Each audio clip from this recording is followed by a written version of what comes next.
Bonsoir, je suis heureux de vous retrouver sur votre nouveau numéro. Le mal du pays, c'est vous et moi.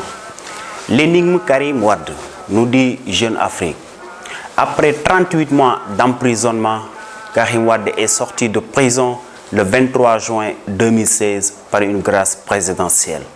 Je n'aime pas d'ailleurs parler de grâce, puisque dès lors que des conditions ont été posées pour le faire sortir de prison, ce n'est plus une grâce, mais une libération conditionnelle ou tout simplement une liberté conditionnelle. Mais parlons de grâce, puisque officiellement c'est ce qu'on peut l'appeler. Mais cette grâce qu'a bénéficié M. Karim Wade, peut-elle vraiment laver les affronts, compenser 3 ans de privation de liberté dans des conditions que nous pouvons imaginer, son honneur bafoué, sa peau salie, sa famille biologique, politique plus ou moins détruite? Je vous laisse le choix de cette réponse.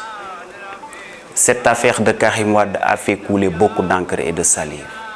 Mais la question qui me brûle la tête est que pourquoi juste après sa sortie de prison, Karim Wade a quitté ce pays de la Teranga, ce pays de Cheikh Ahmadou Bamba, ce pays de El Hadji Malick Sy, ce pays de Baye Laye, ce pays de Baye Niass et Gorgui Ndiassane. Et pourquoi le choix de sa destination est porté sur Qatar? Pourquoi pas Ghana? Pourquoi pas Malaisie ou Kazakhstan? Ce mystère est encore loin d'être élucidé. Mais cette même question qui me brûle la tête a été posée à une haute autorité de ce pays, à savoir M. Sidiki Kaba.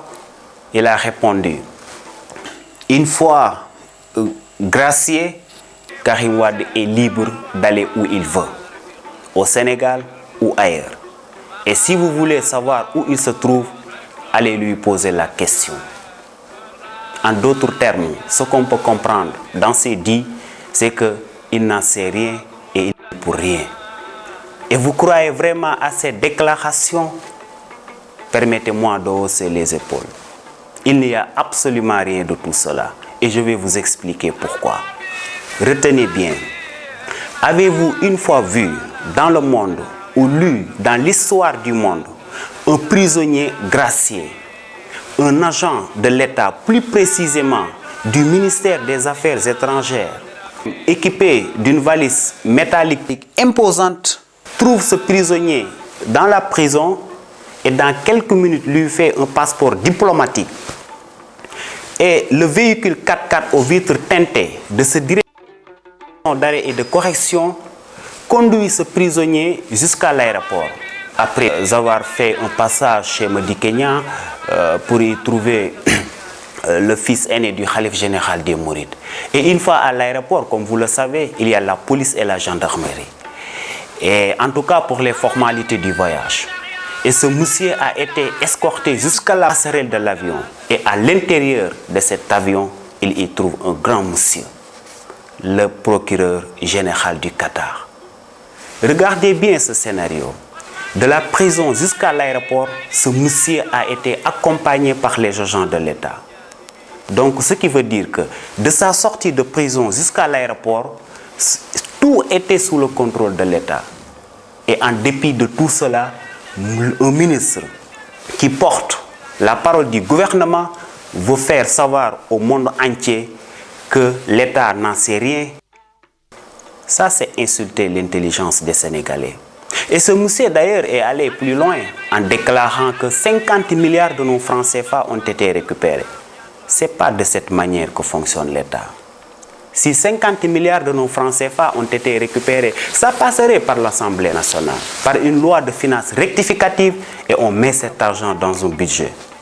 Mais malheureusement, ou heureusement pour eux, ils savent qu'il y a toujours parmi nous des gens d'esprit peu mûr qui absorbent tout sans réfléchir, donc qui croiraient à ces déclarations mensongères. Et c'est malheureux. La question que beaucoup se posent encore est pourquoi l'État veut à tout prix priver des milliers de Sénégalais d'une personne qu'ils considèrent comme le Messie, le bâtisseur, qui selon eux inspire confiance. Je pense que cela ne peut se passer que dans une société sous de mauvais gouvernements. Mais malgré toutes les tentatives de détruire cette personne, l'ironie est que sa popularité ne cesse de grandir. La question qu'on doit se poser est pourquoi? Parce qu'il a été injustement emprisonné ou tout simplement parce que c'est un bâtisseur, un travailleur silencieux? Pour répondre à ces questions, nous allons interroger l'histoire.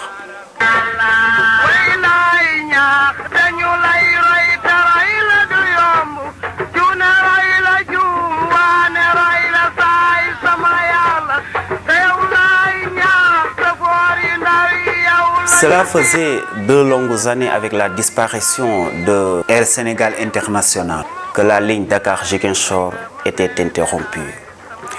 Mais ce vide qu'a vécu la population casamançaise a été comblé par M. Karim Wade avec la naissance de Sénégal Airlines. En ce qui concerne la Casamance, nous allons, je vous le disais, construire un nouvel aéroport. Un nouvel aéroport qui sera situé entre Ziguinchor et Cap Skirring, aéroport qui sera le second hub après Dakar de notre pays et dont l'ambition est de prendre tout le trafic au sud de la Casamance. Sortir Dakar pour aller à l'intérieur du pays n'était pas de tout repos, mais avec le contournement réalisé par Karim Wade au niveau de la ville de Rufisque a plus ou moins réglé le problème.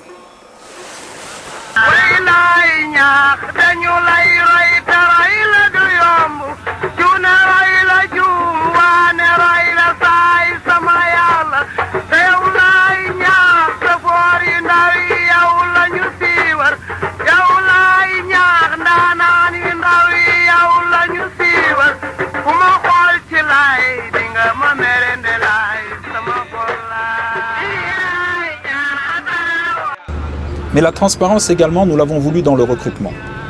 Parce que l'agence, nous avons recruté les membres de l'agence sur la base de la compétence, sur la base du professionnalisme et de la capacité de travail. Et c'est des valeurs qui sont des valeurs importantes pour nous, de façon à ce que nous puissions relever les défis et surtout remplir nos missions. Je voudrais également vous donner un exemple et une anecdote. Je vais vous donner l'exemple de Ami Diouf, qui travaille au sein de la division des infrastructures hôtelières, qui est une des premières personnes à avoir rejoint l'agence. Lorsqu'elle a été recrutée, certaines personnes sont venues me voir du PDS, du Parti démocratique sénégalais, pour me dire « Écoute Karim, c'est une catastrophe. Votre parti ? Vous avez recruté la fille d'un leader de l'opposition, de l'AFP, c'est une catastrophe. » Alors, j'ai dit à ces personnes-là qu'il n'en était pas question. Ils me demandaient qu'elles partent. J'ai dit qu'il n'en était pas question, qu'elle était extrêmement compétente. Si elle devait partir, c'était par manque de professionnalisme, manque de compétences ou faute grave. Ce qui n'est pas le cas. C'est quelqu'un d'extrêmement compétent, qui est déterminé et qui travaille très efficacement au sein de l'agence. C'est comme ça que ça se passe dans les sociétés organisées et dans les pays développés. On privilégie la compétence, le professionnalisme. Mais dans les pays sous de mauvais gouvernements, on fait la promotion de la médiocrité et de l'arrogance. Et les personnes compétentes qui ont de grandes ambitions pour leur pays, on les chasse, on les stigmatise, on les diabolise. Parfois même, on les jette en prison ou on les force en exil. Et tout cela, c'est le peuple qui en souffre amèrement. Car dans chaque pays, pour son émergence, il a besoin des ressources humaines de qualité, de grands cadres. Et cette anecdote d'ailleurs de M. Karim Wade vient encore corroborer le sens de la responsabilité qu'il habite, l'amour pour sa patrie et son esprit républicain. L'ironie de cette volonté de détruire à tout prix une seule personne est qu'il devient de plus en plus populaire, aimé, adulé par des milliers de Sénégalais partout dans le monde.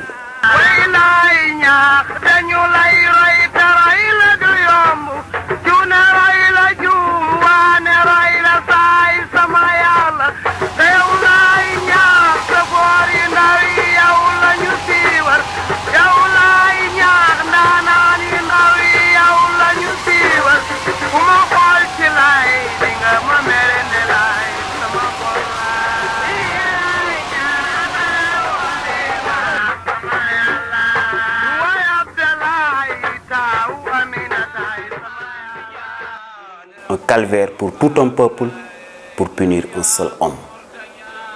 Naître est à la portée de tout le monde, mais il faut devenir ensuite devenir. Nous dit Daniel Pennac dans son ouvrage intitulé Monsieur Malocène paru en 1995. Que Dieu bénisse le Sénégal, que Dieu bénisse les États-Unis d'Afrique.